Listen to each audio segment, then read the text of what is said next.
Down out. What's up, everybody? You are tuned into the Elks Call, your home for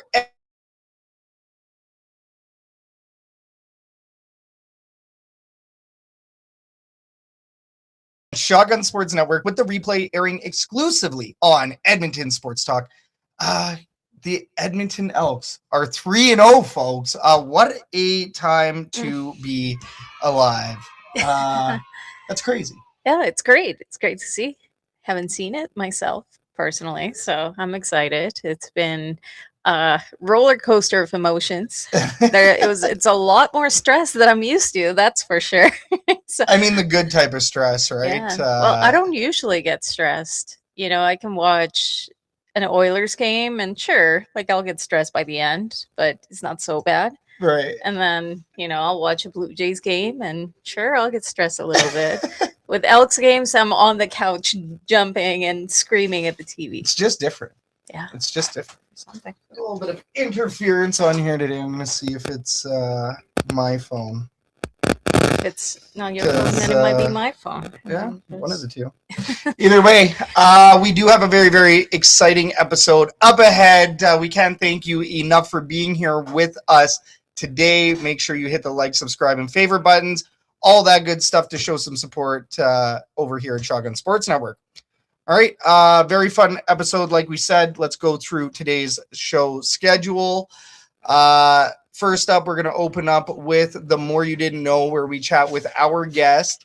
Next up, we're going to give you Kathy's Herd Report, where we bring you the latest news and transactions from Double E Land. After that, we're going to have an Edmonton sports update, and then we're going to play a game called Green or Gold, our take on hot or not. And then finally, we will open up the fan forum where we talk about hot topics surrounding the Elks and the CFL world as a whole. We are interactive, which means our viewers can comment and ask questions into the herd chat. That's going to be on YouTube, which is Shotgun Sports Network, because apparently we are not live on Facebook right now. So it's unfortunate.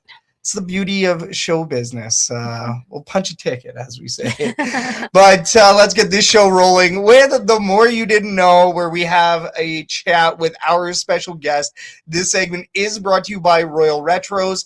If you like throwbacks, you'll love Royal Retros. They are the throwback kings, and they have CFL merchandise, CFL-inspired merchandise. Fans have been shopping with Royal Retros for years, and we hope you do too. But without further ado, please welcome to the show defensive lineman number 92 for your Edmonton Elks. Ladies and gentlemen, it is Noah Curtis. How you doing? Good. Thanks a lot for joining us tonight, Noah. How's game week going for you so far? It's great. It's always great when we play a Western Division opponent, especially in BC. So we're excited. We're ready to go.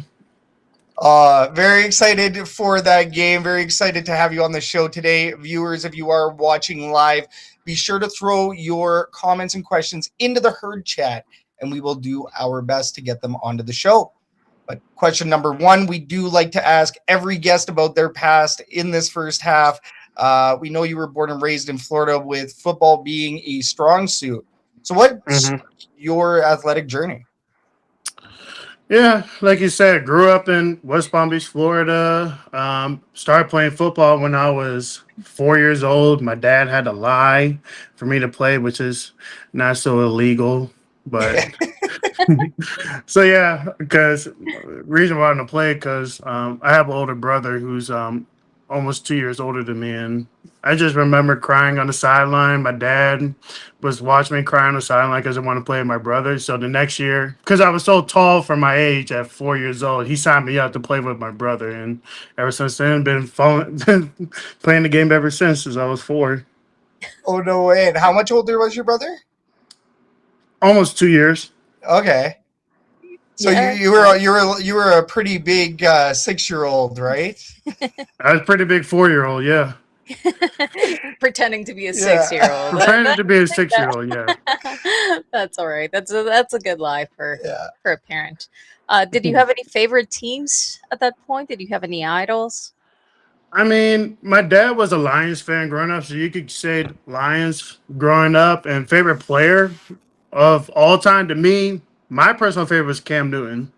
I was a quarterback growing up, and Cam brought that swag, and he had fun playing the game, and I wanted to be like Cam growing up.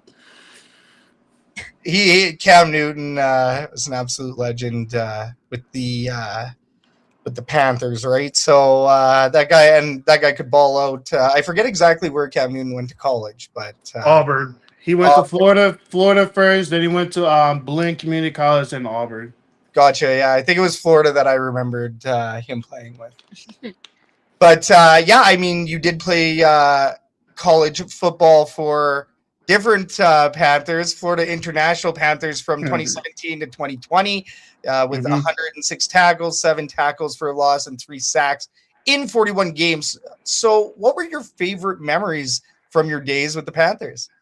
Oh, by far, my junior year when we beat the University of Miami at the old Orange Bowl Stadium, which is now the Miami Marlins baseball arena.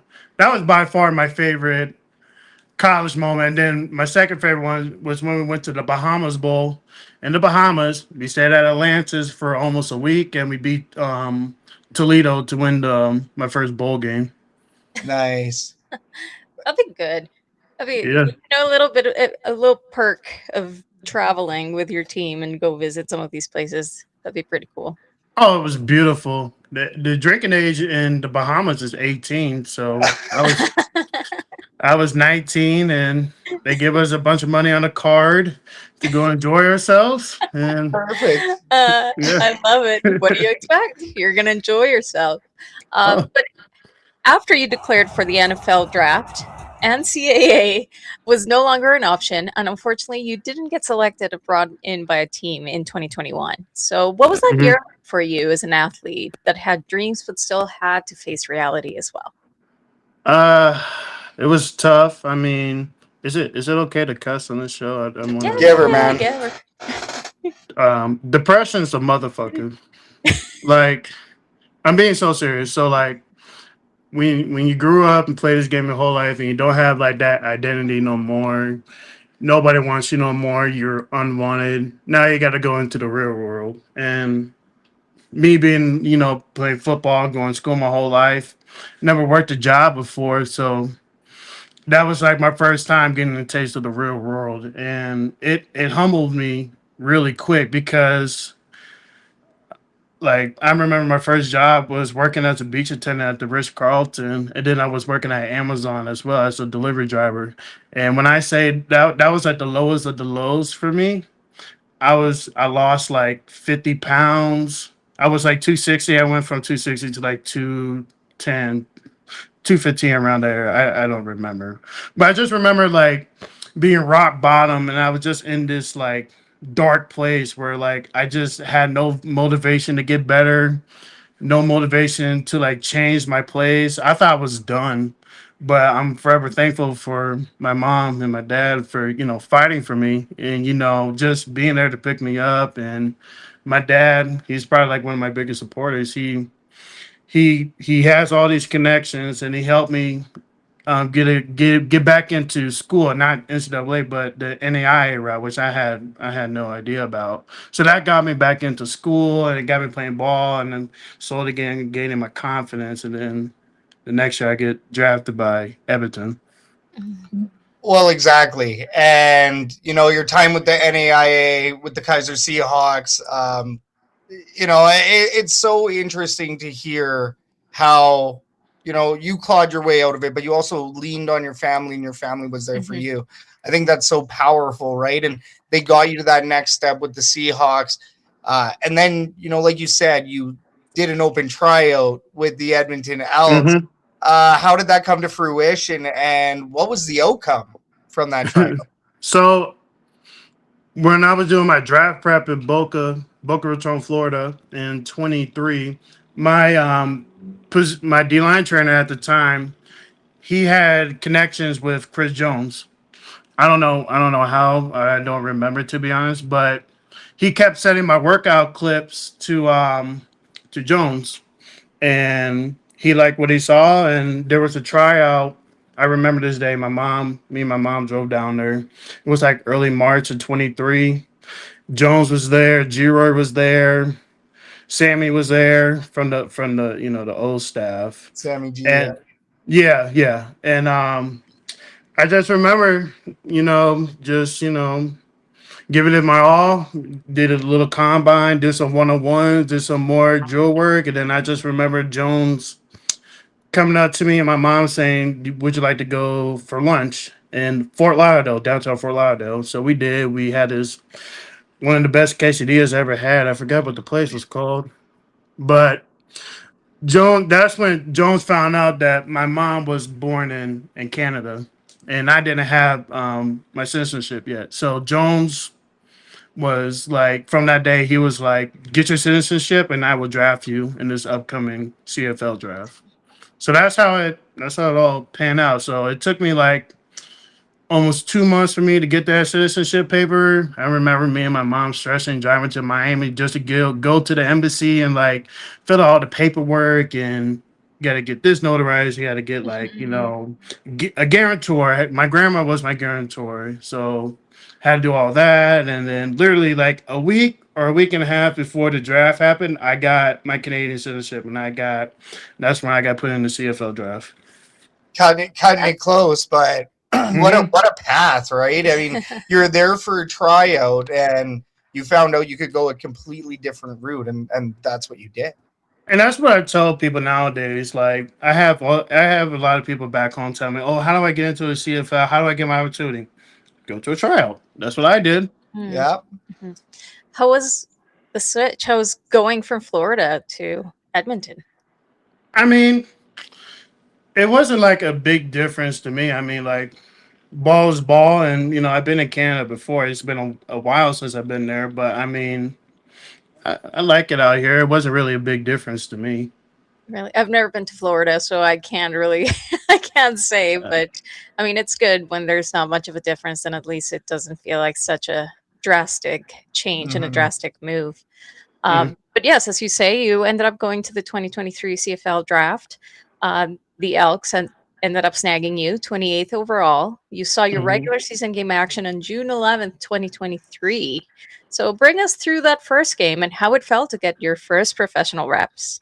Oh my goodness. So this was when I was a defensive end. I wasn't, an interior guy. But I just remember Maxie having a lot of confidence in me as a rookie because I had a good training camp, and he just kept telling me that I was going to play. He doesn't know how much or how long, but I was going to play. And first professional game ever, I was not gonna lie, I was nervous a little bit. Playing against former NFL players, so playing against like Trevor Harris and like Nick Marshall. All these guys from SAS that were like, ballers. So I mean, I remember when Maxie told me that I was gonna be subbing in for I think Jake in the first quarter, and I'm like, oh, here we go, getting my mind ready to go and stuff. I still remember my first play. They tried to run like a sweep or like a zone play to my side, press out the tackle, fall back inside, made a tackle for my first pro tackle and my first play.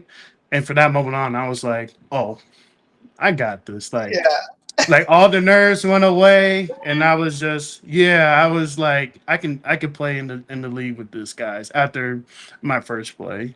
It was like riding a bike. Yeah. I mean, ball is ball, regardless if it's in the States, Canada, 3 downs, 4 downs. Football is football. And you've been doing it since you were 4, so since I was 4, yeah. A big 4-year-old. That's right. Now you have been a mainstay for the Elks over these past years, despite 2025. Last year, you did suffer an injury at Fan Day. We did see that heartbreaking day. But this year, you're back and you're holding the line once again. So, what lessons did you learn in recovery? Don't take this shit for granted. Don't take it. Don't take it for granted. Just because like the game could be taken away from you in an instant, And it did for me. And I'd never been in a position before where I missed like an entire season. So that was all new to me. And then, it wasn't, people just think about, oh, like the ACL is more physical. It was more mental than physical for me, just because like you're watching your brothers play on the field and you can't play. You're in the meeting room, but you can't talk. You're watching film, but you're not, playing.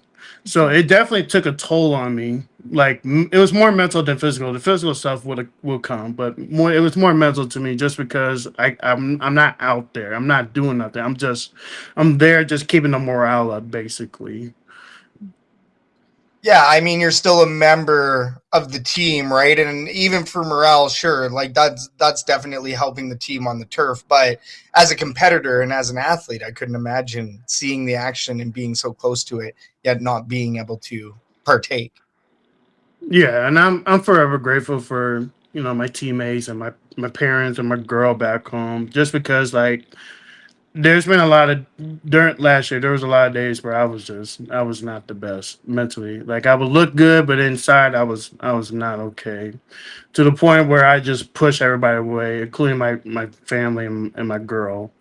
So I mean, like it definitely took its toll on me. But I'm so happy that the resources that are here with talking to Dr. Marty, our team's psychologist, my therapist back home who helped me, they helped me get back on this path.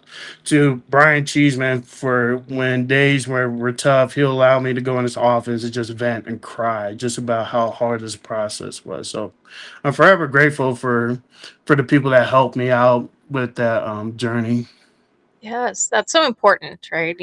As you mentioned before, having a support system that really, really makes a difference, especially when there's not much you can do but to sit on the sidelines. But at the end of the day, we're seeing a comeback, and you're here, you're Yeah. in the Yeah. game. So That's why I'm not taking this for granted. yes, Yeah, yeah, exactly. we always hate to see that every single time that we early in the season we see anybody in any team Ugh. getting injured is just it's pretty devastating on all sides, because that that's what they're going to be feeling. But Yeah.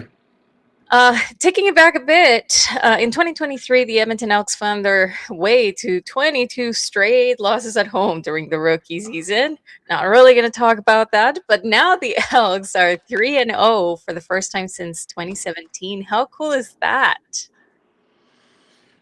It goes to show like the culture change that's taken over from 2023 to now. When I got there, it was very dysfunctional. You had some guys that were like all in and were wanting to win and stuff. Then you had like your other guys and other organizational members that just wasn't about that. So for 2023 to now is night and day, and forever in debt to the Thompson family and to Ed and Killam for just bringing in that new culture from last year. It just they it really is like night and day. Like just the guys that we had, like high character guys who want to work, guys who want to win, from the players to the organizations to the fans. I mean, it's amazing. Well, and I think even from the fan side of things, right? We had hoped for this for many, many years, but Mhm. unfortunately, when you're being sold one idea and the team is doing another thing, whether you guys on the turf want it to happen or not, right? Uh, Mhm. it was a testament to how bad things were, and now a testament to how good things are with the Thompson family, with a true direction, as we say, the double E way. We see a lot of those classic community involvement pieces come back, and Mhm. you're a big part of that as well. As we know, you're in the community, you're doing some of these events whenever you can as well, right? Yeah, that was a big thing, when Ed took over. Was we want to make our presence felt in the community, not like how it was before, where we're just doing it to doing it. We're doing it for a meaning to make a true connection with our fans. So, and just to be more involved with our community, however way we can. So, yeah. It's making an impact, and especially at the minor football level as well. I think that's where it's almost the most important because that's shaping the future of Canadian football players, really. Yeah, and there's so many initiatives, inside and out. You see it within the organization, you see it externally with community events, you see it with outreach marketing, you see it with everything that the organization is doing, and it's really exciting to see. I think they're going in the right direction in every single aspect of the business, and it's nice to see. Yeah. For sure. But all right, now we have some fun questions that we always like to ask our guests. It's game day. What is on your game day playlist? Oh, so I'm very diverse when it comes to music. So right off the bat, Kodak Black is my all time favorite. He's the GOAT in my eyes. South Florida kid. We all listened to him since high school, so he is definitely number one on my playlist. And then I'll have my days where I'm feeling more rock. So it'll be like, Linkin Park, 3 Days Grace, Green Day, stuff like that. And then I'll have my days where I'm feeling more country, Morgan Wallen, the Luke Combs. I'm very diverse when it comes to music, or sometimes I'll just listen to all genres.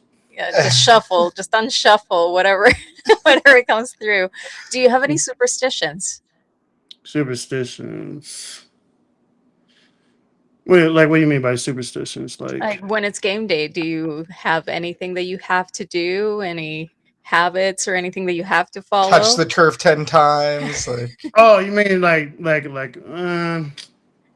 I have any?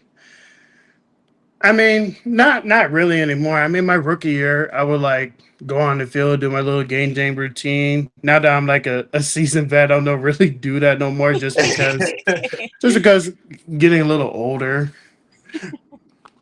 But I mean, I will say this: like before games, I will go to the keg and get a steak and lobster. How about that? Okay, so yeah, you do have like a game day meal. What about after the game, like next morning? Do you have a breakfast spot? Steak and eggs. Nice. Steak before and after. I like it. Yeah. Hey, he's a lineman. Okay. Yeah. I gotta keep this guy fueled. Now, do you watch many other sports?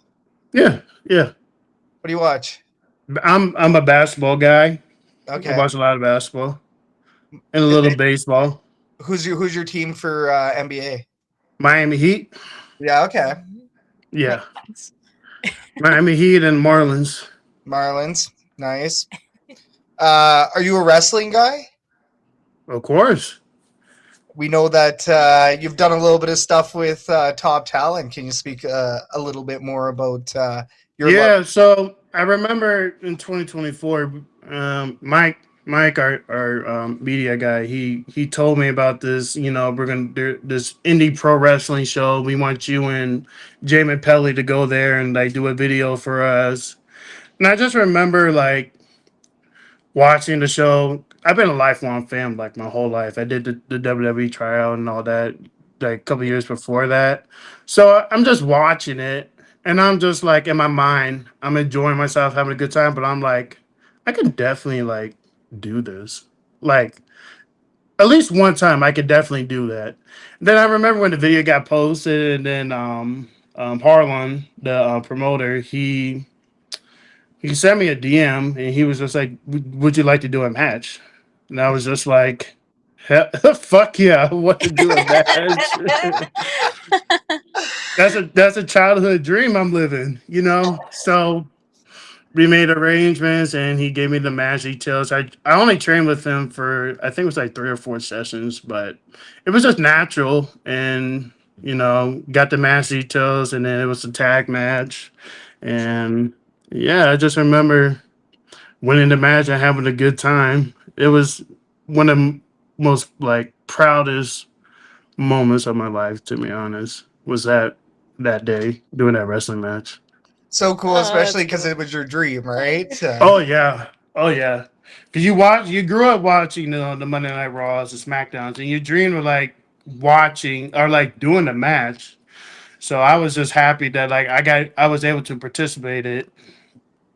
So cool. So That cool. is cool. Wish I we like would have that. been there for that one I that night, but know. I know. no, really, really sweet. We love wrestling as well. Big fans of another promotion in town. So, and Mhm. obviously thrilled about what Top Talent does as well. So, really cool. Now, you did say we did notice that, or we do remember that you said Cam Newton was probably one of your Yeah, favorite football players.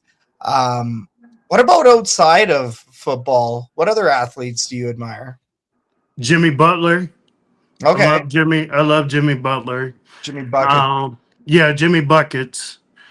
I was a big LeBron guy growing up, and then if we're talking like baseball, I love Barry Bonds. I also love NASCAR. I was a big Jeff Gordon kid growing up too. Nice. Okay. Yeah, so I would say those guys. Right on. Beauty. And Yeah, if you weren't playing football, what would you be doing? like just like are we talking about just job wise in general? Yeah. What do I you feel think? like I feel like the best way for me to like give back to my community if I wasn't doing this would be like a first responder, whether that's a police or firefighter, just so I can be more involved in my community. It's I like noble. that. Noble. I like Yeah, I that. like You that. know, we don't usually hear that. I'm not gonna lie. Usually, we hear a lot of entrepreneurs, businessmen Yeah. out on Oh, my. I'm not smart like that. Oh, of course you would be, but I mean, it's really, it's. I always say for a lot of people that say first responders, working with EMS, working as a firefighter, there's a sense of selflessness in that, Exactly. right? Public So, service yeah. is always admirable, right? Well, Mhm. I feel like when the game's over, my calling is higher than football. I feel like my calling is to give back to others who need it more than me, and I feel like the best way of doing that is be involved in my community, and then doing the public service. You know what? There was another former double E that went on to public service as well. A great one. Number 13, Michael Riley, did become a firefighter. So, hey, who knows? Maybe you have a path like MR13, right?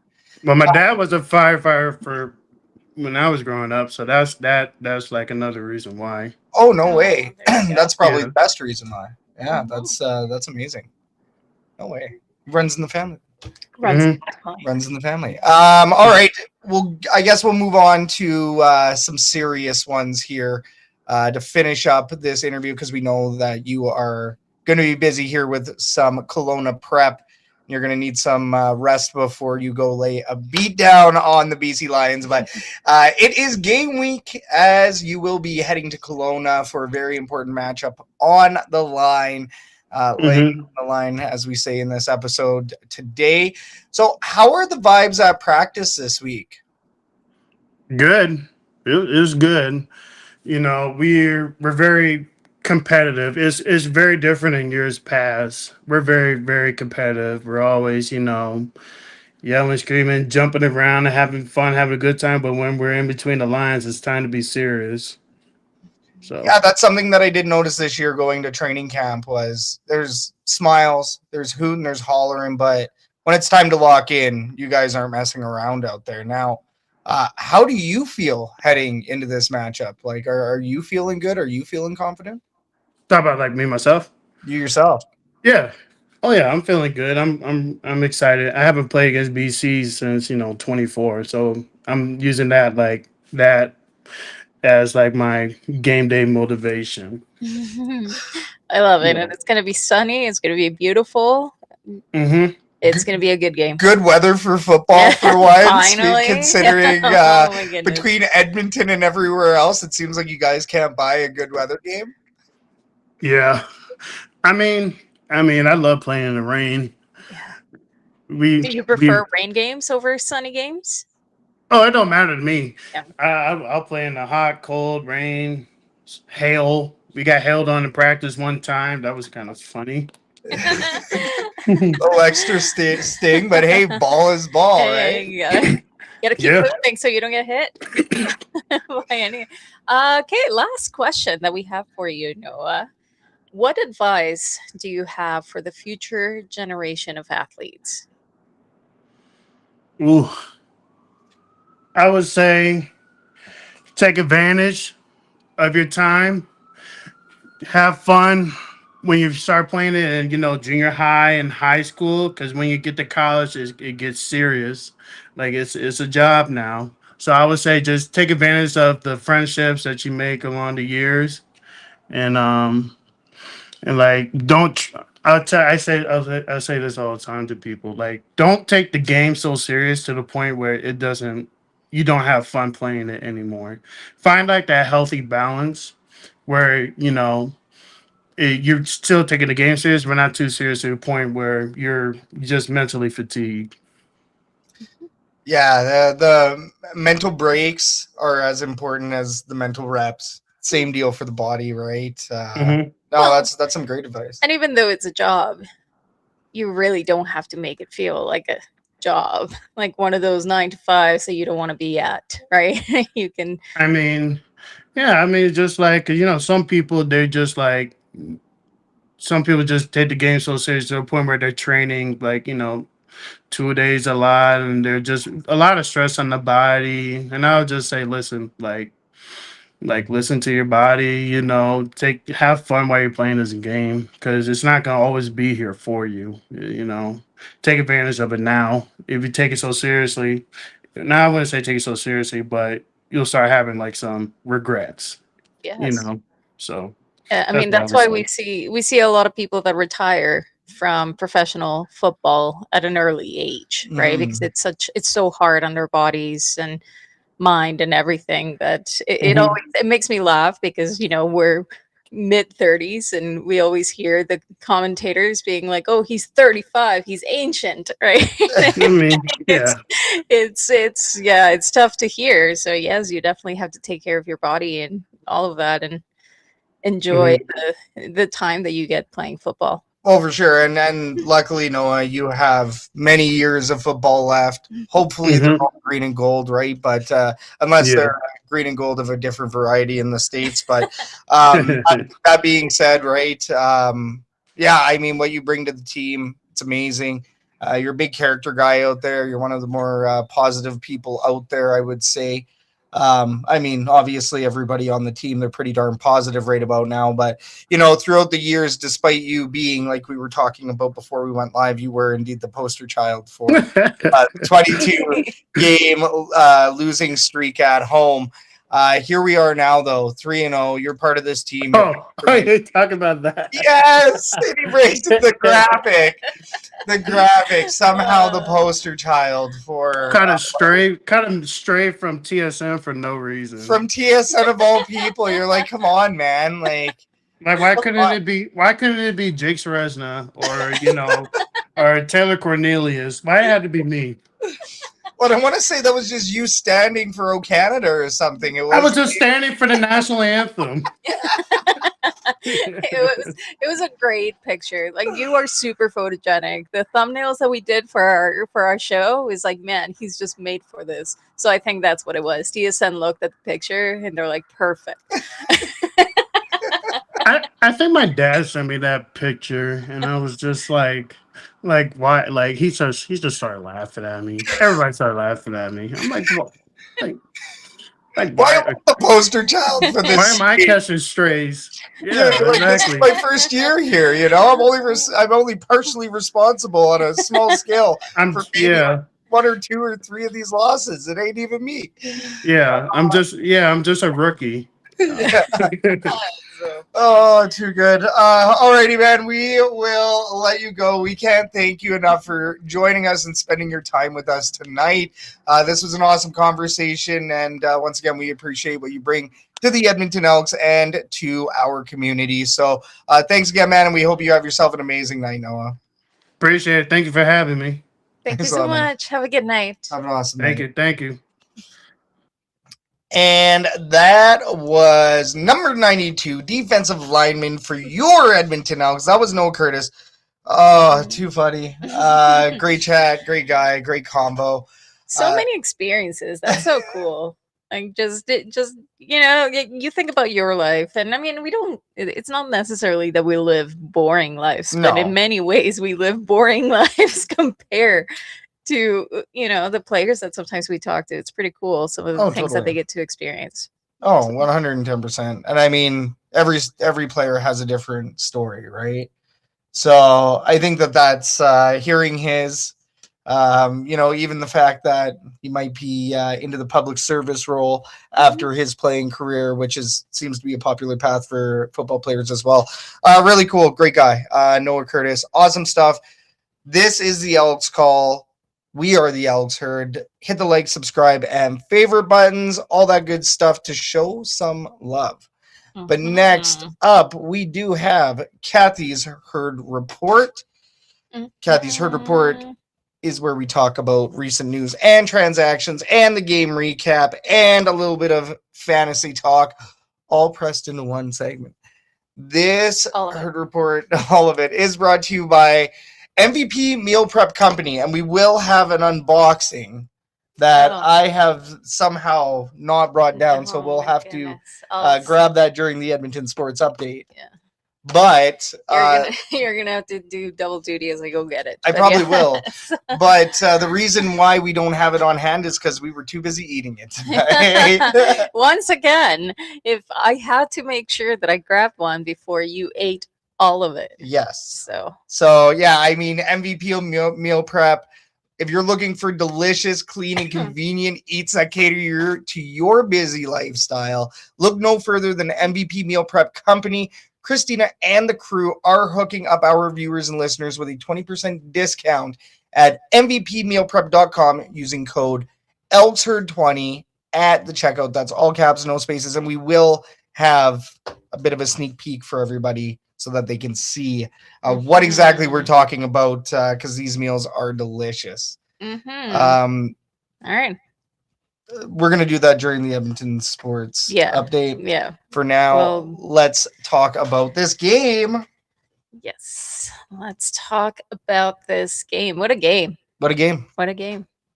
Did you think? No, you did say we were going to win, right? What was your prediction? 36-30. I was a little bit off on this one. That's one you were a little off, but let's break it down. Going into the first quarter, the Elks opened the game with a big play energy. That's what I'm calling it. I think big play energy. What are you doing?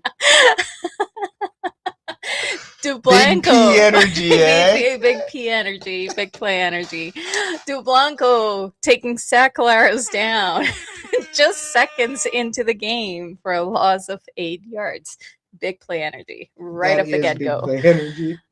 Offensively, during the first drive of the game, Cody Fajardo connected with Austin Mack for 21 yards, DJ Luther for 18, Justin Rankin for 29. So it was a good drive, and it eventually finished with a clean touchdown drive, 5-yard Rankin rushing play. Even if the touchdown itself wasn't exactly the cleanest. It wasn't. No. I mean, he pushed his way in there. He still made it happen. That's why we have Justin Rankin. He makes it happen. He makes it happen. Sometimes, but most of the time. Defensively, the quarter's defining moment came when Brock Moggensen recovered a Brady Oliveira fumble and returned it 37 yards before lateraling to Tyrell Ford, who exploded for 56 more yards to the Winnipeg 3. Yeah, Mogensen with the toss back to Ford.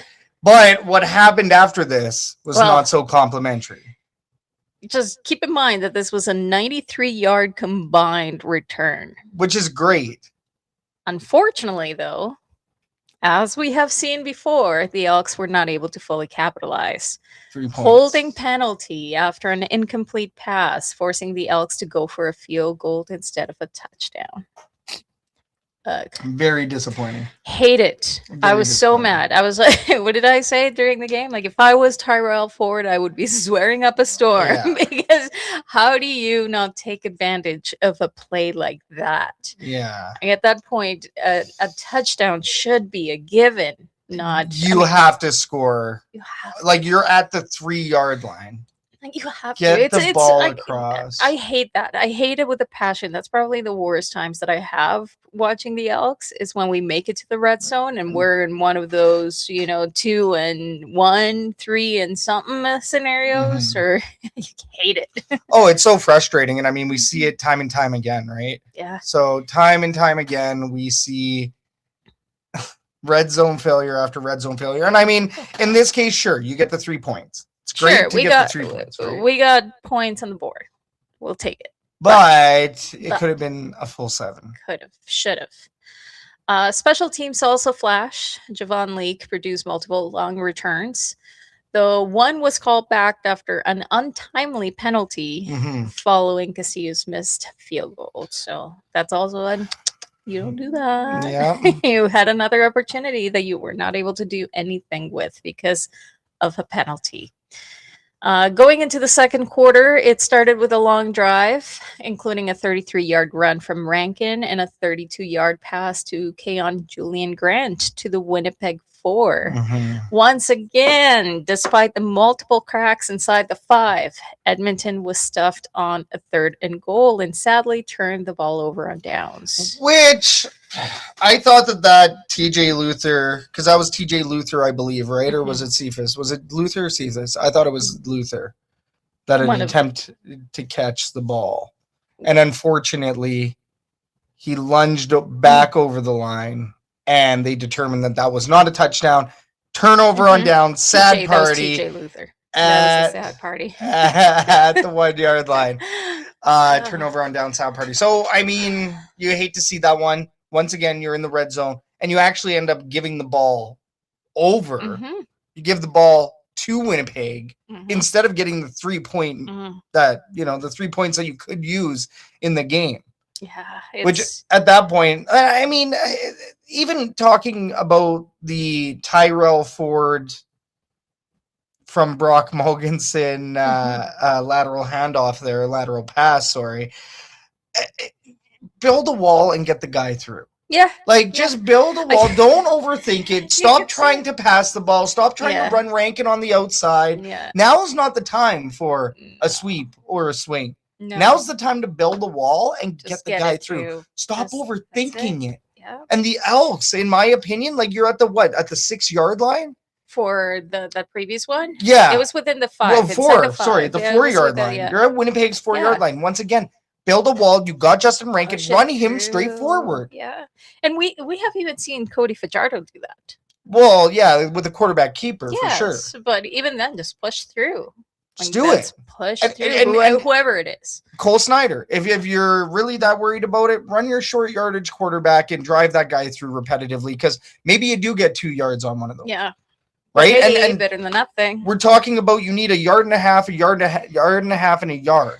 Push it a couple of times and then bring Cole Snyder in for short yardage. Exactly. It's very frustrating. Yeah. And sure, maybe you do lose it at the 1, but at least you did the most probable route to getting the ball across the line. Anyways, frustrating. Yeah. But the defense delivered another massive moment when Joel Dublanco recovered a fumble forced by Cordell Jackson, giving Edmonton the ball at the Winnipeg 30. This time, the offense did capitalize. Fajardo hit Austin Mack and Cephas. Rankin powered it to the 1, and Nicole Snyder punched it in short for a touchdown after the review. They did have to review a 5 to 10 minute review. Oh my god! For what should have been a very clear cut touchdown. I felt like it was. I felt like it was too, but they had to review it. But still, Winnipeg answered late with a deep touchdown after another missed field goal by Castillo. He was not having a good game at that point. No. Going into the third quarter, it was a defensive showcase for Edmonton. Early on, Malik Carney recovered a Kalaris fumble at the Winnipeg 36 after a sack by Noah Taylor, giving the Elks prime field position. Fajardo hit Cephas for 12 yards, but a roughing the passer penalty moved the ball back to the Winnipeg 9. Out of forced fumble by Justin Rankin, and another missed opportunity. Sergio Castillo drilled a 53-yard field goal just as the quarter was about to end. But defensively, we did have Brinkman, Garns, Fox, and Ford. They all delivered key stops, including a 3rd and 1 stuff. So huge. Could have been worse. Huge. Really. But it felt like the Elves were starting to trail. Well, that third quarter was less than ideal. And then the fourth got a little bit hairy as well. It was the third quarter. was less than desirable. They did let Winnipeg get back into the game, I Mhm. felt. And then the fourth was much more of that, except for at the very end. Yeah. Well, I do see some comments. We'll get to those after the fourth quarter review. Yeah, the fourth quarter opened with a statement. Another big play energy play. Jordan Williams sacked Colaros for a 9-yard loss, forcing Winnipeg to punt. However, they did respond with a touchdown in their own following drive, bringing the game into territory for the Elks. That was not It fun. got really sweaty and stressful. It was not fun. A couple of back and forth punts, and Edmonton had their best drive of the second half with, they knew that they had to watch the clock at this point. So they were doing slow, deliberate gains. That was the key. They were running clock. Yeah. The drive finished in an 8-yard touchdown pass to TJ Luther. And a backflip. We did see that. I tried to make a meme out of it, or a GIF out of it. Didn't quite work out. But anyways, the 2-point try failed after that. So it was all up to defense. Yeah. At that point. They held them. They held Winnipeg. They did it. During the last minute of the game, they held them, and they brought yet another victory to the Elks at 23-18. Because the Elks left, what, a minute or around a minute? It was about a minute after that. Of play, right? So the D needed big play energy, as somebody would call it. I'm going to call it like that. I'm going to call terrible, it terrible. Justin Rankin, big P energy. Big play energy, big P energy.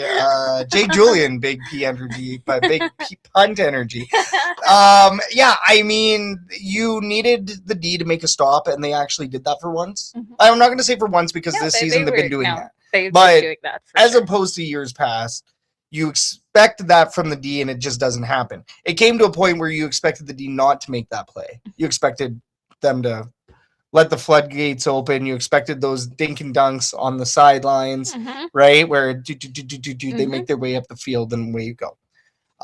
They don't do that anymore. Big D energy, and the defense shut it down.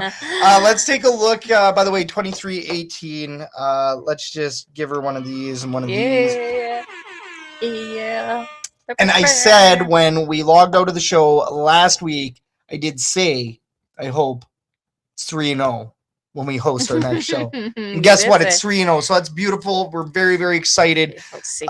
Let's take a look at the herd chat here, because we do have quite a few comments. Charlie Defoe does say, hi peeps, nice to see you again. Cheers. Cheers to you, Charlie.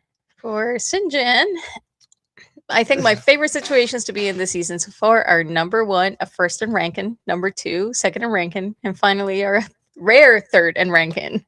Always a great call. I like it. So I have never seen pinball play. I was not a fan of the league at that point, so I have never seen any of the games that he's been in. But when I was watching Rankin during this game, I was like, oh, he's like a little pinball. And then I was like, oh, so that's where pinball caught his name, because apparently it's very, very similar to the way that he used to play. And it's a very exciting thing to watch. It's cool. He is like a little pinball. He just goes around everybody. Ping, ping, ping. Bear Paw Chris does say, this is Chris Agar. What up, Chris? Evening, everybody. 1 week to tailgate. 1 week away. And then John Kirby, rain or no rain, Thursday, July 9th at home. That is the question. We don't know. Listen, we ask ourselves that day to day. So it's... We'll see. This is Edmonton. I refuse to look at the weather forecast anymore. I refuse to look at it. I'm just going to assume that it's going to rain for the rest of the summer. And if it doesn't, it's going to be a nice little surprise. I mean, right now we're mowing the grass in between swarms of mosquitoes. So, yeah, I mean, if the rain could stop anytime soon, that would be nice. But especially for the attendance at Commonwealth Stadium, we're going to talk about that in the fan forum. Oh, don't worry. We have a big old attendance topic in the fan forum tonight. So we will get there when we get there. Game day, baby. Clock management was much better this game. Still needs work. Sorry. You are right, Ken. Yeah, I mean, They did leave that minute. You wish that was maybe closer to 30 seconds as opposed to 60 seconds, Mhm. right? But they went on a nice long drive, secured that touchdown at the end. Well, I'm kind of glad that they did, though, because I couldn't. I think they needed that, and it was just going to be a matter of hoping that the defense was going to hold them, because there's no way that they were going to just have like a 2.5 minute drive. No, I mean, there's just no way. But you also knew that Winnipeg has the ability to fire back real quick. Mm-hmm. And I also thought in this game too, like Willie Jefferson and Winnipeg's D line, they did start to hammer down on our offensive line. The Elks offensive line, Brendan Bordner, he did seem to struggle. There's another gentleman on the line. I forget the name off the top, but I should actually know this. But he was also getting dominated by Willie Jefferson as well. So there were players that were struggling. I want to say Carter, I believe. So I mean, it was a bit interesting near the end, but once again, Elks pulled it off. That's all we needed to see, right? I did. Smith. Oh, sorry. Charlie Dufault. He does say that Sergio Castillo lost the Bomber game. He seldom misses field goals. I mean, that is also points lost. So, I mean, I'm not going to say no, because we could have been in a way different situation if he had actually scored those. But wait, we were in this situation with Sergio Castillo in what, 23? Well, yeah, no, I mean in this particular game. Like if he had actually gotten those through, the Elks would have been a different situation during the game. Fair. But yeah, I mean, I'm not surprised. He doesn't seem to play well under pressure. He's getting up there too. He looks so disappointed. I felt bad for him. They kept zooming in on his face after all those misses. Like, man. Yeah. Sometimes you have a bad year as a kicker too. So who knows? I'm not going to count Sergio out of the league quite yet. But in this game, he didn't exactly shine. Yeah. Smith, TM14, excited for July 9th. I really hope that it's a sunny one. We'll Fingers see. crossed. Fingers crossed. But yeah, just closing out the game, the good. I think they had some really good runs. They had some really good plays. Well, I like that this was a 3-phase win. Yeah. Like special teams did their job for the most part. I don't think any phase, maybe except for the defense. The defense did shine. Yes. Is it like, I mean, they held them to 18. Yes. 100%. We're talking about a score under 20. The defense, give them their roses. Yeah, give them their roses right now. Yeah, it was a defensive show for sure. Offense didn't exactly shine. Austin Mack, a little bit disappointed. Well, sorry, we'll talk about that in the bad. Yeah. Well, yes. That's the bad. We did see a couple of miss passes to Austin Mack that could have been good. Drop balls, been good. bad hands, right? Yeah. He was covered pretty well, but at the same time, you do wonder. I do think that he could have a bit of a comeback game this week coming up. But outside of that, the bad, what else would you say was... for the bad, penalties still, I think it could have been better. I think it was 6 penalties. I that's know, pretty but good. it was at the wrong times. That's Poor what timing. gets me. Like, if it's a penalty that causes a bad play or something bad to go on, like it's a penalty that you should have not had. Like things like roughing the passer, things like that have large yardage that cost, I guess. Those are ones that shouldn't happen. So I think the Elks were also missing tackles for a loss. Didn't quite have any of those that were recorded in this game. Yeah. Other than that, I think it was a pretty good game. What else for the bad? I mean, that's what I like to say. Just you wait until the Elks learn how to capitalize on the red zone. Well, learn to capitalize in the red zone, catch potential interceptions, right? We haven't seen many interceptions this season. We've seen quite a few fumbles. Yeah. We've seen forced fumbles, sure. We haven't quite seen many, if any, interceptions. I think maybe one. Yeah, no, we haven't seen any. Have we seen any? I don't know. If we did, it was one. Yeah. But I mean, this team. But you know what? That's okay. It's the bad that thing that pisses me off is when they're like right there. When they're right there, the make it happen. Red zone attack is pretty bad. That does still need to be cleaned up, and that is a problem that has lasted years with this team. So I really hope that that's one piece that does turn around. It's like, what do you do? What do you do with it? What do you bring back bodily punishment? No, just kidding. Whoa. Get them a smack, just a little spanking. And that is illegal. That is illegal. Is it though? They're adults. Jesus. John Kirby does say the team doesn't know how to play in the damn rain, but I will disagree because they are 3-0 right now. So they played better than the other teams in the rain. And so. if anything, they are best suited for the rain and poor weather games right now. So hey, that's a fact. With 2 C's. All right. Let's take a look at the transactions. Yeah, let's take a look. I think we only had one from what I could see in the transactions. American linebacker Jadon Pearson. He was added to the practice roster. There's one more today as well. It hasn't been updated on the website, so I'm not sure what that one is. I don't know if I'm connected to the Twitters. But so far, that's what is on the website. So I'm not too sure. I'll try to see if I can bring it up. In the meantime, we do have an injury report. We do have a few players that are out for the BC game. Brett Boyko with a hand injury.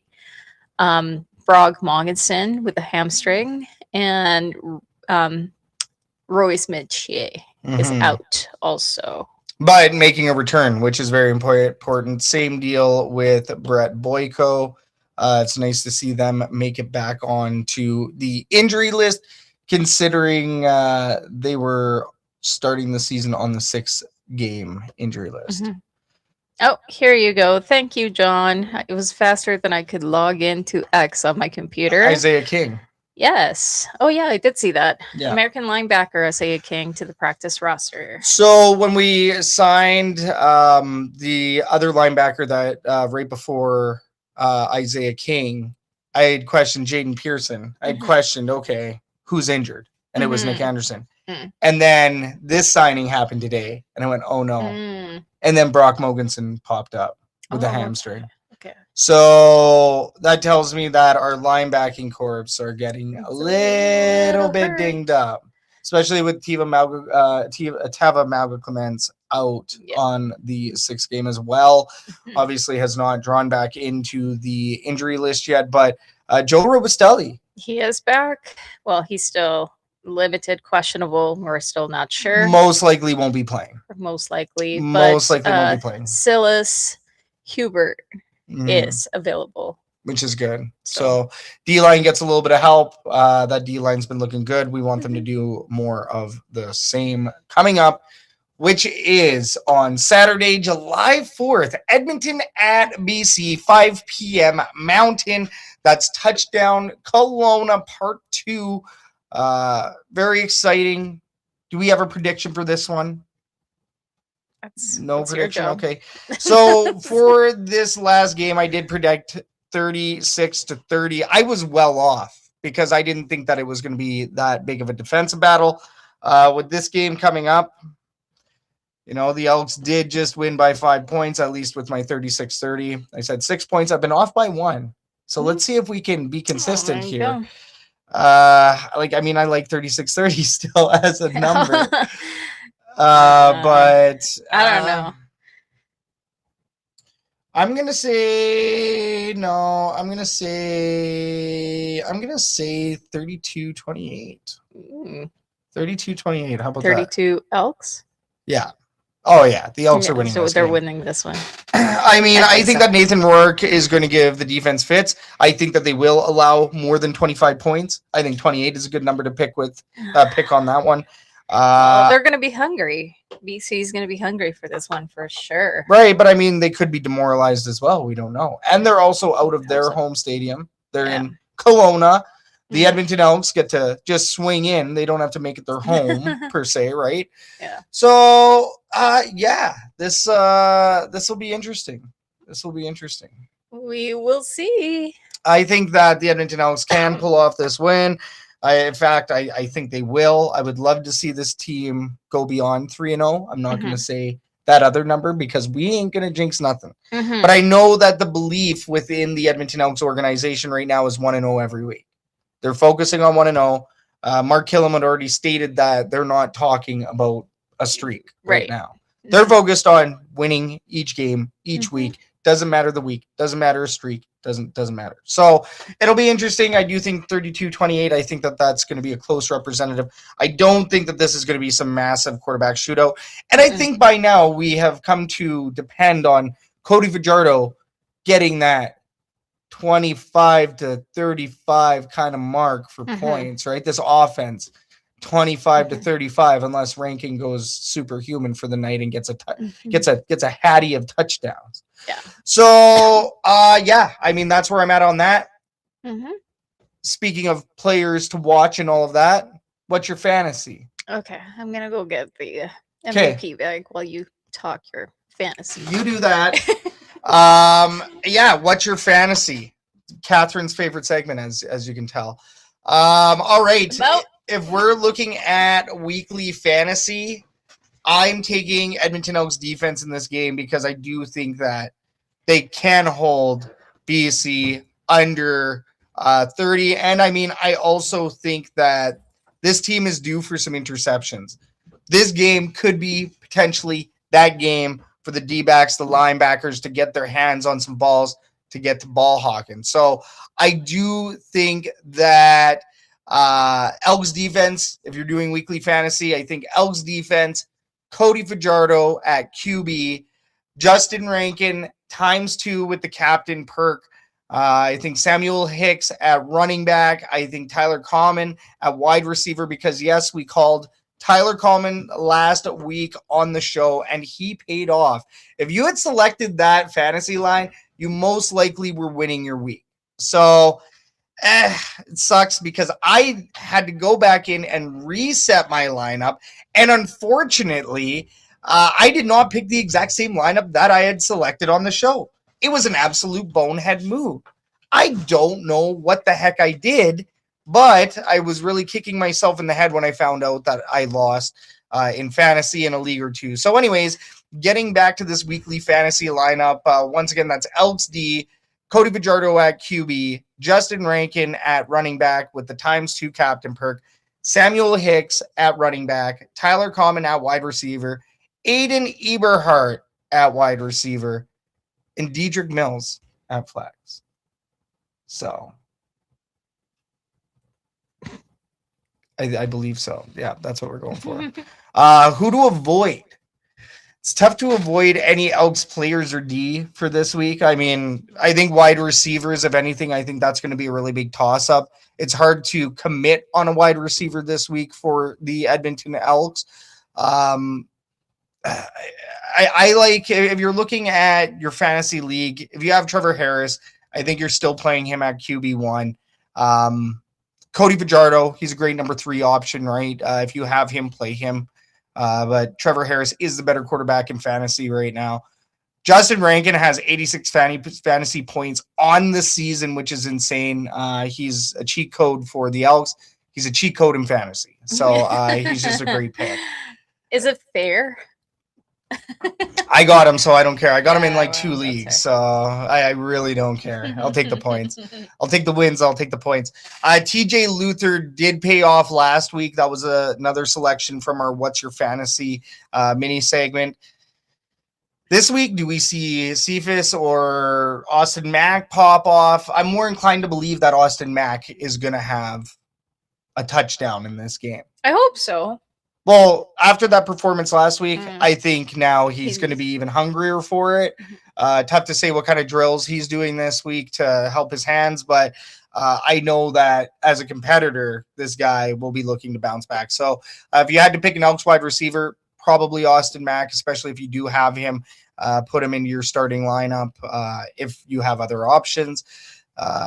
Keon Julian Grant did have a good game last week, but I think he's still more of a depth role for national or for wide receiver in CFL fantasy. So that'll be interesting. I think that Kevin Mattel from Toronto. I think that he's the better national player. If available, play him. He has 53 points this year. You can put him into a national spot, and you can have Austin Mack, let's say, in your starting wide receiver lineup. So Kevin Mattel has been an awesome grab from the draft. Drafted him, but he's been an awesome player for my fantasy team as well. So that's my fantasy. We're not gonna go any further with that. You just like hearing yourself talk about football. I don't, but this is my fantasy in my fantasy world. No, I'm just giving some fantasy advice and letting you know what's working, because I've been winning. Have lost a couple as well, but yeah, that's okay. I'm just salty because I wasn't invited to any. I know you are. That's why you keep on bringing this up. But all right. I actually saw somebody post online. It was in a Facebook group. That it was a woman, it was a chick looking for women to join a CFL fantasy group. Good. But it was for singles only. What? So I was like, oh, this is what the heck is that? I don't like that. That's disappointing. That doesn't I make thought I any had sense. an in, and then I was like, oh, well, I guess I you had an in, and now you're out. No, I'm out again. Singles only. Nobody invited. You're not just splitting it off over here just because you want to do fantasy either, okay? Well, I was gonna join that one, but I can't anymore. So ridiculous. Oh, ridiculous. All righty, let's give everybody an Edmonton sports update.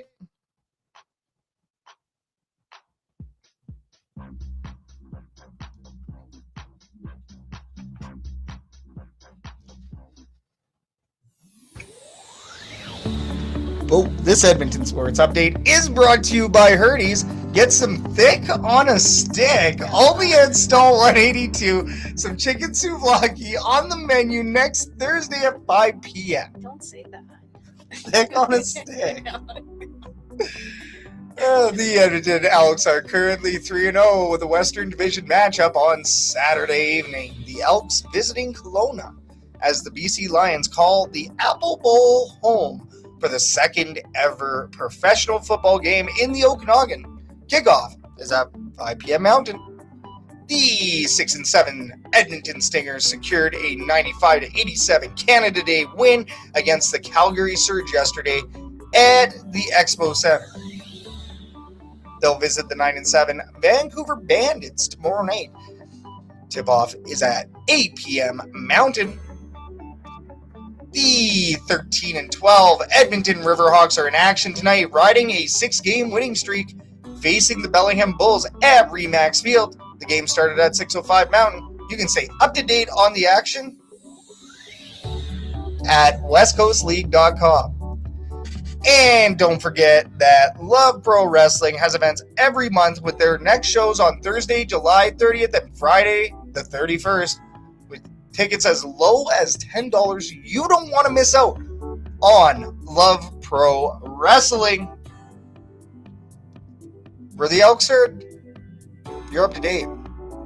Shout out you, shout out the viewers, shout out the listeners, shout out MVP. Guess what I brought? Okay. It's a party. Guess what I brought? All right. Made for you, delivered to you. I like that. So that MVP did have the cool pack in it. When it does arrive, it does come with a cool pack. But to give you an example, because I've already eaten all of these, as you can tell, but we do have some PB protein bites. Take these ones and hide them. And we got some Greek summer pasta salad, because that's all that we have left after we have destroyed our MVP eats. But fantastic stuff. They were so good. We had the lasagna today. Mm-hmm. And yesterday I had the corn spring salad or street corn salad. Street corn salad. It was really good. It made me feel like I needed that healthy meal after what we've been eating. It's Canada Day, you know. Canada Day. It was.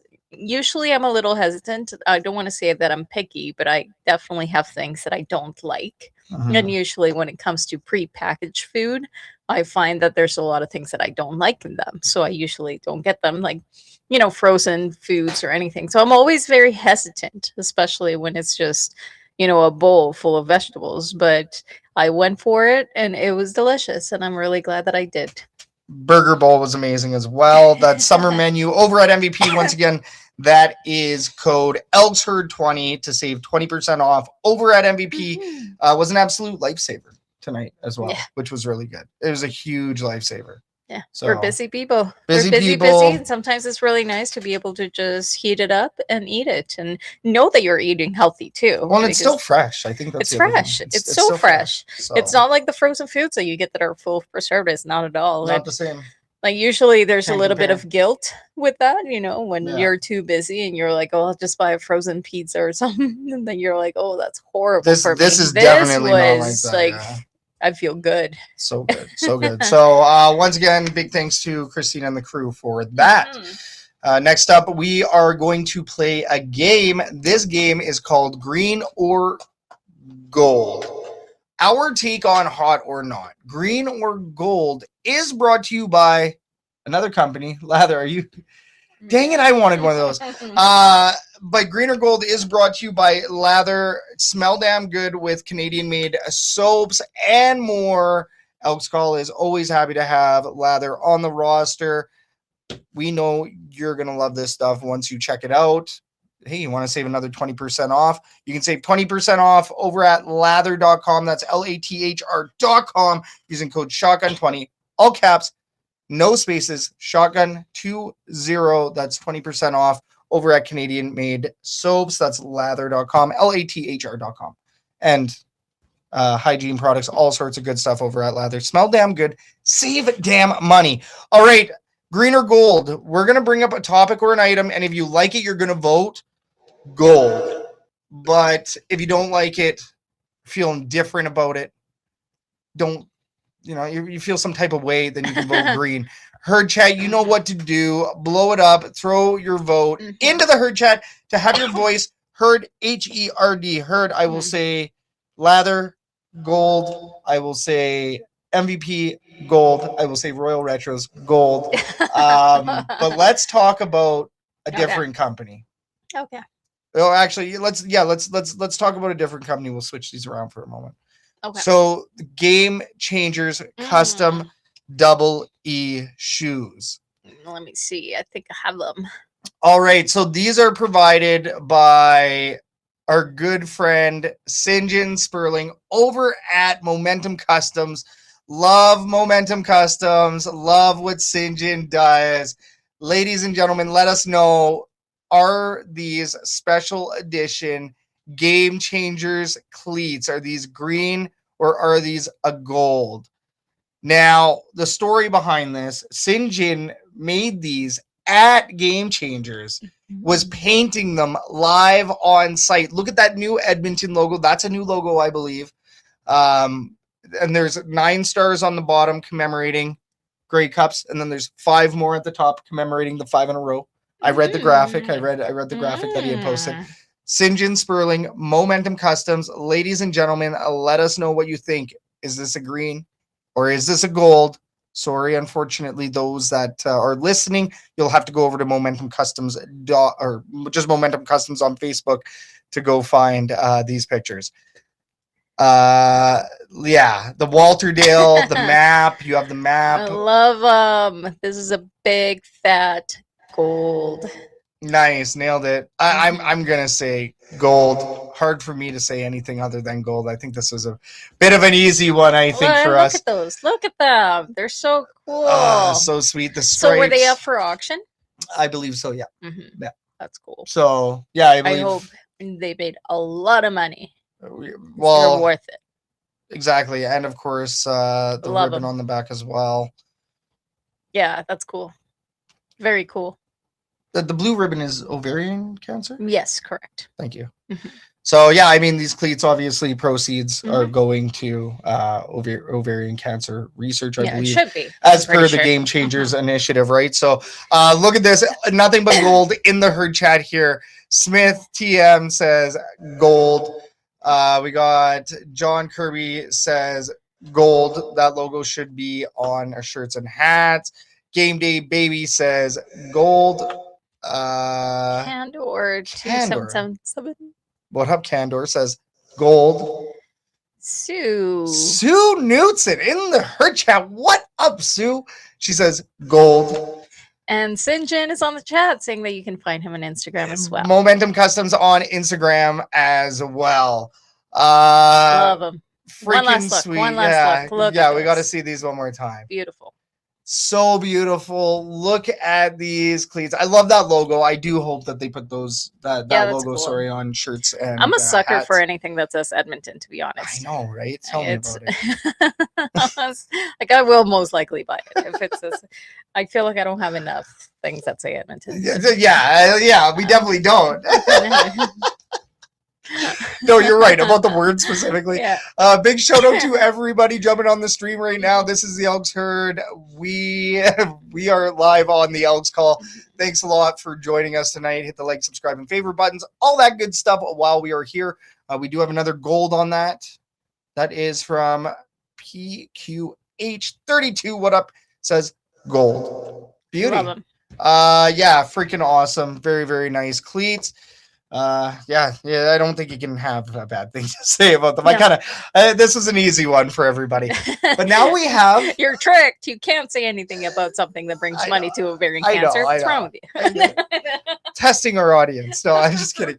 All right, next question or next topic, sorry, is touchdown Kelowna. Is it green or is it gold? What do you say? The cough echo. I don't know. I don't know how I feel about this. I'm not there, so I don't care. I'm very indifferent to this particular topic. So I feel like, and I've only driven through Kelowna once. I also haven't been to Kelowna, so I'm not very. I don't have a lot of information to go with here. But I feel like maybe they should have gone with one of the smaller towns and not Kelowna. So I'm going to say green. Okay. I don't know. Interesting. To be honest, yeah, I'm pretty indifferent to it. I don't really care all that much. I mean, I'm going to say it's a gold because it shows the strength of the Okanagan area for events like this. Now, apparently it is sold out back-to-back. Is it? Well, that's good. I mean, games. Yeah. It's pretty central, right? Like, there's a lot of other cities surrounding Kelowna that people can travel to. Yeah, you have Kamloops, you have Vernon right there, you have Penticton right there. Yeah, I mean, you have quite a few towns in the area, right? If it wasn't Kelowna, what city would you have preferred? In BC? In BC. Prince George. Yeah. But the problem is that you have McBride 2 hours to the east towards Jasper. You have Vanderhoof an hour out to the west. You have Quesnel half an hour south or whatever. You don't have. Yeah, I don't think you'll get the same crowd. Like I mean, where else would I put it? Kamloops is really, and even then they do the training camp every year in Kamloops. Right. So the BC Lions do have a presence in the Okanagan, and they have shown off what their presence can do. What a professional game looks like in the Okanagan. We're seeing it right now. So, it probably would be a very beautiful view as well. It's an amazing view. You do have the mountains right in the background, right? And I mean, hey, if this is Northern Kickoff guy here, big Northern Kickoff guy, when number 13, Michael Riley played in the most Northern professional football game in Canada. I digress. It's a gold for Riley, you better drink. Yeah, no, that's fair. That's fair. We do have a green from John. They didn't invite any of us to go. Yeah, fair enough. So that's fair. That's fair. You know what? Yeah, I like that. We do have Game Day Baby saying gold brings in a different crowd. Set of gold. Sue says gold as well. Gold. So I'll get faster on it. Gold. St. John says gold. He likes it, so I like that. We do have the gentleman or person PQH32. Much love from Pittsburgh. Thank you. Welcome. The Elks rule. Elks rule. St. John does say Okanagan Sun and UBC play out of Kelowna, a nice football area. So yeah, you know what? That's fair. I'm just very indifferent to it, mostly because I've never. Maybe I'm just jealous. That's just my jealousy talking. So that's what it is. They have sun. We don't. So you know what? I'm just jealous. And there's other parts of BC that don't get much sun. So yeah, I will say that. So, but yeah, I mean, I think that it's good for growing the game as well. I think BC Lions need to do that outreach to get as many fans as possible. Much like, the Northern Kickoff did make some fans out of Fort McMurray Eggs, right? You know what? That's fair. So some of those fans will watch WE football for the rest of their lives now just because of, a remote game like this. There's a lot of Elks fans in BC that may get to see a game. I like John's comment, touchdown Red Deer. Edmonton versus Calgary. The Battle of Berta. I don't know about that. The Berta Bowl. Do they even have a stadium? This would be a preseason game, I would say. Just somewhere outdoors in a field. They are expanding, yeah. It's just beside the cows somewhere. They are expanding some stuff. Yeah. Hey, our good friend, the Big P. The Big P. Not Big P Energy. The Big P. Steve Pellick. He's down there. Yes, down in that area. So he would actually have some good insight. What we can do. Jason from Shots from the Hip. Yeah. He lives in Red Deer. He's also down there in Red Deer as well. Shots from the Hip. He's a Calgary fan, though, so it doesn't count. But just kidding. Chirping. Alrighty. Thanks everybody for playing Green or Gold. And then, of course, finally, we do have the fan favorite. It is the Fan Forum. This Fan Forum is brought to you by the Argos Fancast. Join Clay, Will, and Sir Doug as they give you the latest from Argos Land right here on Shotgun Sports Network. In this segment, we're going to talk about the hottest topics surrounding the Edmonton Elks and the CFL world as a whole. Herd chat for the last time tonight. Blow it up. Get your comments and questions into the herd chat. We will get them onto the show. Make sure you bring some questions because we always love adding those into the script. All right, let's open it up. The Fan Forum, it's officially open. Let's banter. Let's talk that.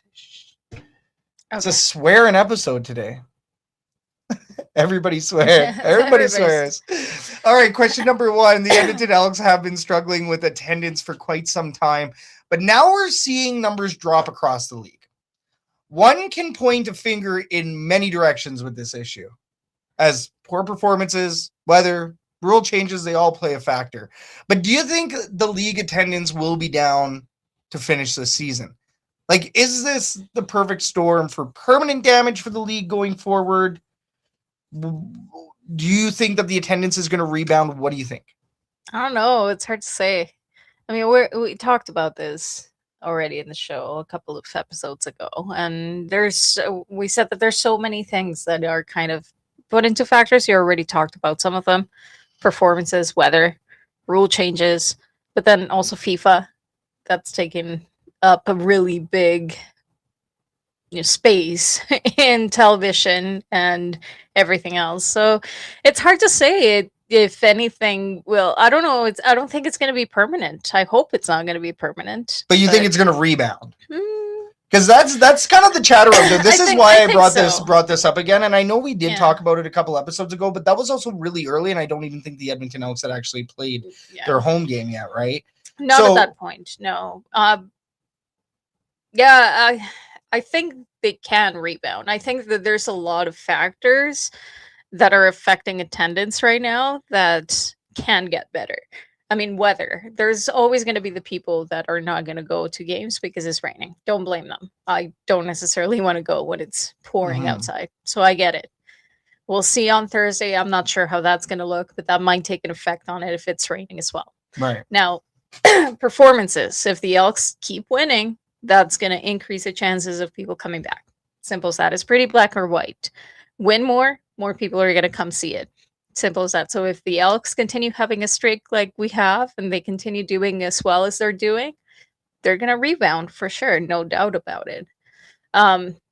Rule changes. I think once people get used to them, maybe once we start seeing what the effect is, if it has a positive effect on the game, people will be okay with it, and then they will continue to watch, I think. If it has the opposite effect, and then suddenly the rule changes start looking a little iffy and it's making the game worse, then people might leave. Right. So it's like there's so many factors, but every single one of them, it does have the potential for them to rebound and get bigger audiences. Well, and I'd like to steer away from the rule changes just because second fan form question is going to involve that. But what I would say is I think you make a really, really good point with FIFA, because there's a game on in 5 minutes. There is a game, a Ronaldo game. Ronaldo game. Like Just, the boys would say. Yes, just finished up before we went live. Like I was watching still highlights and all that, right? 100%. FIFA World Cup, and people don't think about it, but FIFA World Cup takes as much atmosphere, even just here in the city of Edmonton.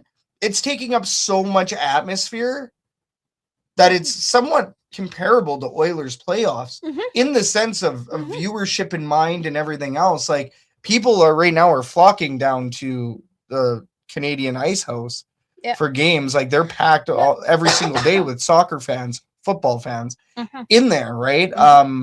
Tough to get that kind of crowd for an Edmonton Elks game on the road for Ice House. They're making a lot more money showing FIFA.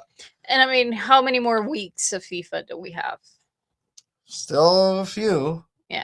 There's still a few. I mean, the games. It's what, end of July? Yeah. Yeah. So like I mean, middle to end of July. We might actually listen, if the Elks continue playing the way that they are, hopefully by the end of July the weather is a lot nicer. Like Jesus Christ, I'm just gonna knock on everything. I'm gonna go and do prayers or something. I don't know. I just want some sun. But if the Elks continue to play, the weather improves. If FIFA's done by the end of July, we will see an uptick in attendance. With the way that this team is playing, Labor Day, you better see the Upper Bowl open. Like Edmonton, show up for this gosh darn team. Yeah. There's no reason. If the team is, let's say the team is, by then, what would they have? Was that 10 games down by then? That should be around 10 games down. Stand by. 2, 4, 6, 8, 10, 11, 12. So they should be, even if they're 8-4, let's say they're 8-4. Let's say it's a winning record, or because I'm not going to say 6-6. So let's say 8-4, 7-5, somewhere around there. Let's say they have a winning record and you're going into Labor Day. Yeah. Edmonton, show up for this goddamn team. Yeah, and that's just it. I mean, the whole people not coming because the Upper Bowl is not open is like, well, what do you expect? If you don't come, they're not going to open it. Simple as that. Like, you can't use that as a crutch. That's not going to be exactly. That's going to be a crutch. Do you want to see it open? Then do your part and show up so that they will open it. Simple as that. If they don't open it, well, guess what? It's on all of you that didn't show up. That's what it is. Well, and I mean, I'm not even gonna mention any of the other factors when it comes to that. What I will say is yes. If you're going to complain about that, but you're also not going to do your part. Yeah. Now, I have seen people visibly and, outwardly protesting other things involved with the CFL. And we'll talk about that in the second question, like I said. But there are people that are protesting with their money. Yeah. Let's get to the herd chat comments. Here. That's fair. I think that's fair. People are entitled to do whatever they want to do with their money. Sure. I mean, that's but freedom of choice. But don't claim the Upper Bowl is the reason why you're staying away. No, I do want to bring up a comment that Sinjin had. Is the CFL isn't the trending place for football, and it's true. It's true. The CFL is not the NFL. It doesn't have the popularity that it should, especially in Canada. But that's just a reality, Yeah. right? If it's not popular, it's not popular, and that's on the league to bring the popularity up. I mean, but Winnipeg is a town that supports the CFL team over the NHL team. Yeah. They're a weird breed. Yeah, they are. Like, why would you think? Is it because the Jets suck? Well, it's because the Jets suck, and it's because the Winnipeg Blue Bombers were almost a dynasty. Well, that's just it, right? Is winning. Winning solves everything. So the Elks, like I say, they just continue doing what they're doing, and we will see a change. Well, 100%. The Eskimos were on that trajectory too, right? But then when the winning stopped, the floor got taken out, and then of course name change, and then of course I think it was a series of unfortunate events. For sure, right? It was a series. It wasn't just one thing that happened. We've talked about this multiple things, times, right? So, and that's what's gonna take. It's gonna be multiple factors to bring up the popularity. That's the thing. And then the one thing that I've noticed with the CFL and CFL teams is that they're kind of, it's like a little bubble. Like, I feel like if you don't know somebody that goes to a CFL game, you really wouldn't even know about the CFL. And that was my experience, because I lived, I went to university and I never went to any football games. And how big is it at the U of A to go to Bears and Panthers games? But I wasn't in that group, right? My friends, all the friends that I had from junior high and high school, and everybody that I still talk to, none of them were sports fans. Where I worked, I didn't necessarily talk to anybody that were sports fans. And if it wasn't for meeting you, I wouldn't have gone to a single Elks game. Fair. Because I was never, like, there's nothing out there that tells me that this is an experience that I should have. There's nothing out there that tells me, oh, look, this is something that you should really come watch because it's tons of fun. There is still a lack of marketing outside of the regular channels that you get, word of mouth, and some of the things, if you follow those pages and they're in your algorithm.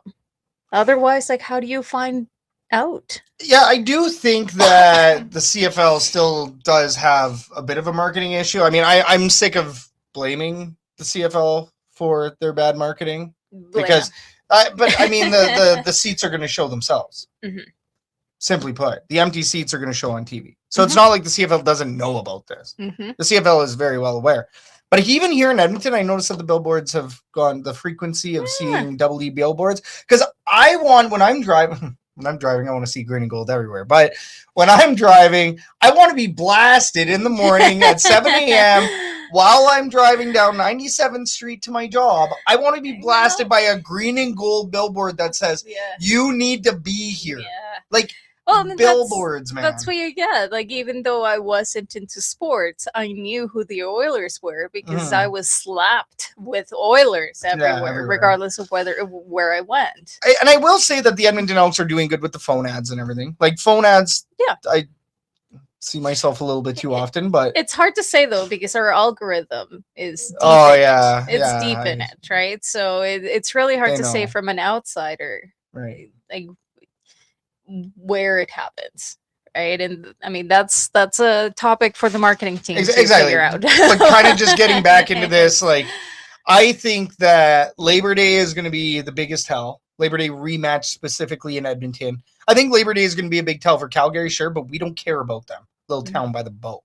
We care about the town that revolves around the North Sask. So I think that, as long as you see that 30K, see anything above 30K for the Labor Day rematch, I think we're back. Yeah, I think so too. And then especially if they are into a playoff position as well in convention. Yeah. Right. I'm excited. I think it's going to be a much different summer experience, an early fall experience for the Elks. So it'd be good. It would be nice. Fingers crossed. Not gonna jinx it or anything, but question number 2. I do like some of the herd chat comments. Hold up, before I get into that, let's get into the herd chat comments.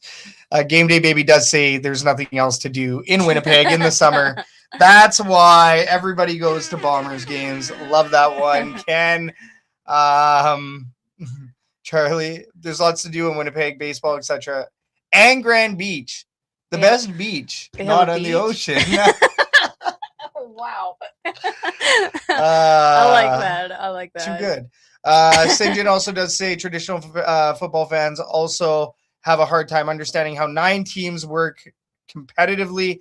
In my opinion, it's taken less seriously when only one team doesn't make the playoffs. Okay, let's get into the second question then. Let's talk about it. Question number 2 is, heading into week 5, the CFL product itself has been extremely entertaining with no real snoozers for games. Maybe 1 or 2, but we're at week 5. There's nothing that really screams, damn, that sucked. Scoring is at its highest it's been in years, as per what I believe. No official stat on that one.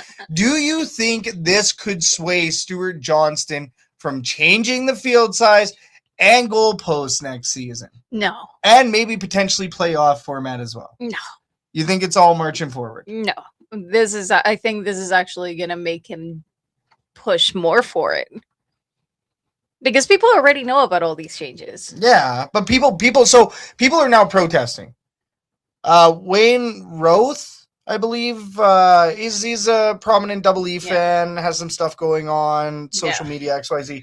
But even he's in the comments stating that he's done as a traditional fan. He's done watching. He's done with his season tickets. He is a Double E season ticket holder for many years. And my problem is that the clubs take the burden of it. The flip side of it is that they're going to be compensated with this new TV deal. Yeah, I really don't think this is going to sway Stuart Johnston from doing anything. They're going to continue doing what they have planned. It's already on paper. It's written down. That's the plan. They have the money for it. They're going to go ahead with it. What's going to be the real test is to see how those changes affect the game. Yeah. If it's like I say, if suddenly these changes go into place next year and the game just goes to shit, then that's going to be an issue. Yeah, which is the worst thing because now you have to backtrack, right? But it's like I really don't think they're going to change their mind just because the league is doing well. They're scoring goals. Well, I think my biggest problem is the fact that they're going to get all the teams are going to get compensated now. So Stuart Johnston has gone ahead, changed the rules, taken credibility away from the playoff format because now even with an extra team, you're talking about 10 teams, 8 teams make the playoffs with a play-in. Call it what you will, but a play-in is still playoffs. It's still postseason. Postseason is playoffs. Call it a play-in. It's not regular season. It's like bringing 64 teams into the freaking World Cup. That's a different topic for a different show, but yes. Yeah.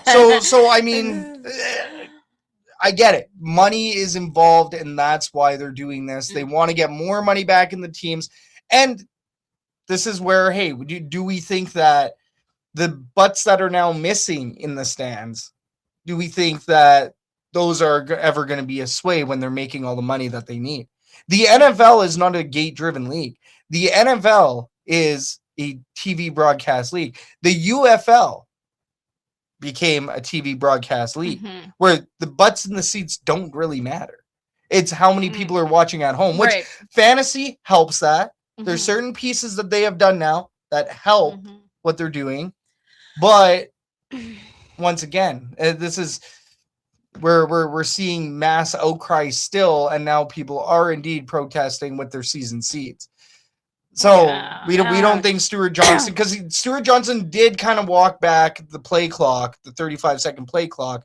He moved it back to that traditional 20-second in the last 3 minutes of play of each half, right? So he did kind of walk back his rule on that a little bit. Obviously, the 35-second, which I think the 35-second play clock is great. I don't think that that's a bad change by any means. Right. Yeah, I don't know. I don't think he's going to change his mind. No. I really don't think. No. I mean, there's a reason, because it's not like these are minor changes. One could argue that the time clock is a minor change, right? Sure. It's not, but field size and changing the posts, that's major. That is money that is being put into these changes.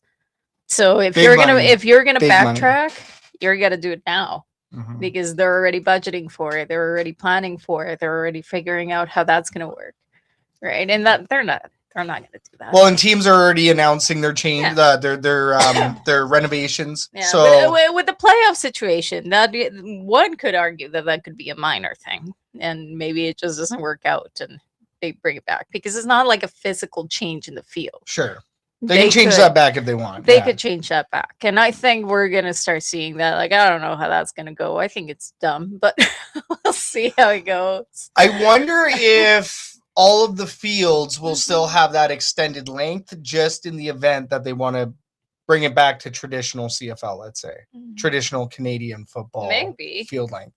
Like, I wonder if they're going to try it out for the year and see what Right. it does for the year. Because Right. I do think that Stuart Johnston's offer to walk back any change, he did state that changes could be reversed. But what is it going to take for him to reverse something? That's the question. Well, if they're already Is it- getting a massive TV deal, I don't think money's Yeah. like that's what I'm saying. Like, in this case, for the clubs, it would take the owners of the clubs speaking up and Yeah. saying, "Look, we need to switch this back immediately," Mhm. and that would be because of loss of profit Yeah. for each club. Because, like, let's say if this TV deal is actually going to bring the Edmonton Elks just back to the black, Mhm. the Edmonton Elks still depend on Gate Mhm. to help them get well above that line and to fill the coffers again. I'm worried about the Elks still, even though they have great ownership that has good pockets, right, and big fat wallet. That doesn't matter. What about all the other teams, right? Mhm. Saskatchewan has actually lost money. Mhm. Winnipeg, they have money, but one day they're not going to be winning anymore, and they're not going to be selling out every game. Yeah. Ottawa Red Blacks, what's going to happen with these guys that are like hemorrhaging fans by the moment, Yeah. by the game, week in, week out, hemorrhaging fans, just as bad as the Double E. Mhm. Like it's still, to a degree, it's still a gate-driven league, even with the broadcast deal in play. So I do wonder. I mean, you'd have to see a lot of protests this season, and you'd have to see a massive, significant drop in attendance for him to actually walk that back. Oh, for sure. It would take a lot. I think it would take a lot. Let's see what we have. Game Day Baby does say sports channels, TV, and news give no time to CFL. 100%. For somebody, like I said, for somebody that is new, that is not in their algorithm, how do you find out about the CFL? And it's really hard because there's no traditional media, Mhm. and even online media that is specifically targeted to newcomers and new entrants to the CFL. Yeah.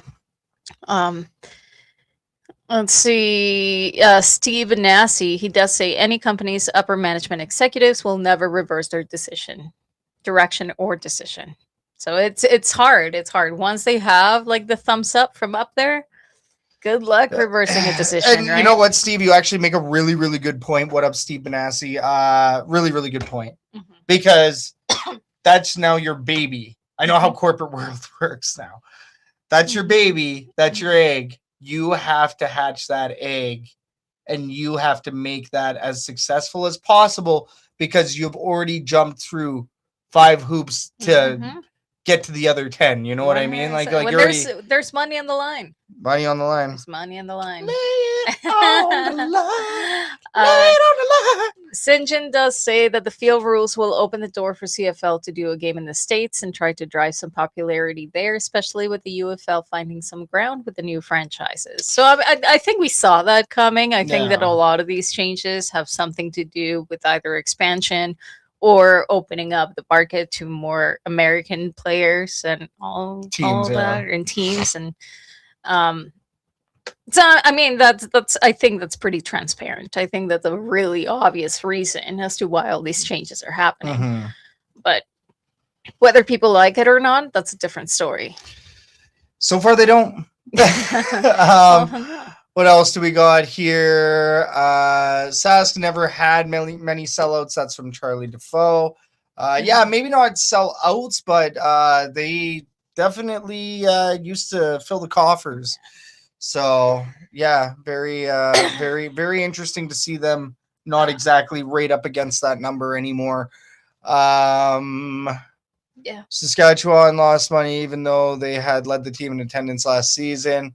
I don't get it. I feel like Winnipeg must have led the team led the CFL in attendance. I feel like that might have been Winnipeg, but yeah, interesting. We'll see. I think we'll see. Steve Benassi loving the triumph. Hell yeah, brother. Hey, this episode is called Lay It on the Line, so I had a coworker or two that was thrilled about that.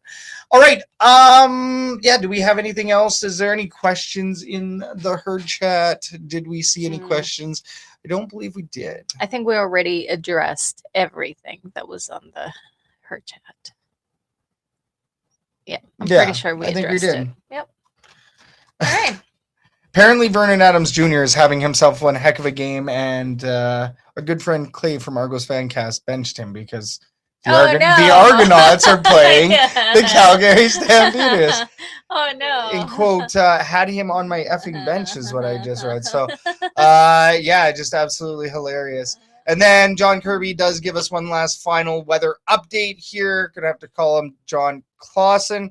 Weather Network calls for rain next Thursday. Hope it's wrong. So, yeah, from what I saw, things are going to be a bit rainy. Oh, he does also ask about the gate admission ticket for K-Days.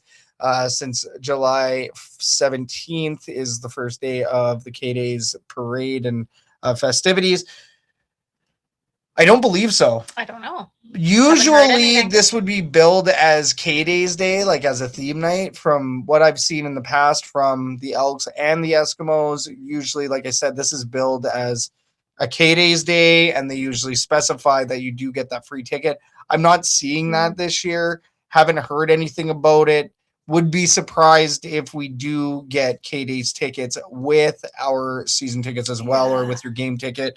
I do miss that. Bring it back, like the C&E game out in Toronto when they have the Ferris wheel in the background and it's a little carnival. You have the roller coaster in the background. Like, it looks pretty sweet. It would be cool if we celebrated K-Days again. So let's see what happens. But for this game, I do not believe we will be seeing a free admission ticket. Yeah. We'll see. We will see. I hope. If it's raining, I don't know if I want to go. You'll be going. You'll be going. We got chicken souvlaki, and it's a Thursday night. I know. Quick Thursday night game. And we have the boys too. Quick Thursday night game. Yeah, just stop raining. Just stop. That's just whoever's doing the rain dance. Please stop, because we would like to go to a dry Edmonton Elks game. Very over it. Over it. All right, let's go ahead and close that fan forum. And like that, we have made it to the end of the episode. This was an absolutely fun one. This was a blast. Big shout out to the herd chat. Herd chat was bumping tonight. So a little round of applause for you guys and gals and everybody in between. How about Noah Curtis? Shout out Noah Curtis. He was an awesome guest. He was absolutely hilarious. That was a great chat. If you missed it, go on back. Go check out that chat with Noah Curtis. Always a great time running into that guy. And, of course, hosting him on the show tonight. Big shout out to the Edmonton Elks for allowing us players, Mike Arcuri and the gang, everybody over at the Double E. You guys are great. Much love. If you're watching live, please hit the like, subscribe, and favorite buttons, all that good stuff. Greatly appreciate your support over here at Chuck on Sports. And if you are listening, that's going to be on Apple Music, TuneIn, iHeartRadio, Edmonton Sports Talk, or wherever you get your podcast. We salute you. Love a good listen. We salute all of the listeners. Let's give you a round of applause as well. And like that, this is the end of the episode. So really thrilled, guys. Can't wait to see everybody again. Big game this Saturday. Touchdown Kelowna, Part 2. Edmonton Elks versus the BC Lions.